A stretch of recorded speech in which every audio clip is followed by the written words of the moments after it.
के लिए समंदर में जाने वाले 13 अफराद रेडी घोड़ छन के मकाम पर फंस गए। मजीद देखते हैं इस रिपोर्ट में। तफरीह के लिए समंदर में जाने वाले 13 अफराद रेडी घोड़ छन के मुकाम पर फंस गए। लॉन्च समंदर का पानी अचानक उतर जाने से दलदल ज़दा जमीन में फंस गई। 13 अफराद मलीर के रिहायशी और लियाकताबाद मार्केट के ताजिर हैं। राज न्यूज को ताजिरों का बयान मौसूल। 8 घंटे से यहाँ फंसे हैं, मदद की जाए। भूखे हैं, खाना भी मुयस्सर नहीं। लॉन्च निकालने की कोशिश कर रहे हैं। हम बहुत परेशान हैं, मदद के लिए राब्ता किया जाए। मुतासरीन का वीडियो बयान।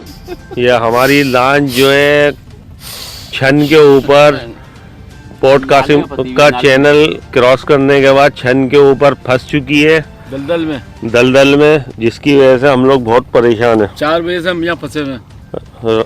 रात 4 बजे से हम लोग यहाँ फंसे हुए हैं। ये देखें मंजर, ये हमारी लॉन्च समंदर में फंस चुकी है।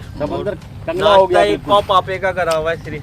हमारी मदद करी जाए और हमें निकाला जाए, रेस्क्यू किया जाए। भूखे प्यासे हम। मेरी तो बनाओ। 4 बजे और खाने के लिए, खाने का भी इंतजाम किया जाए हमारे लिए। वो नाश्ता 1 पाव पापे में किया हुआ है। हमारे छोटे छोटे बच्चे हैं। हाँ, हम बहुत परेशान हैं। 4 बजे से यहाँ परेशान हैं और हमें खुदा के लिए हमें यहाँ से निकाला जाए। हम बहुत परेशान हैं।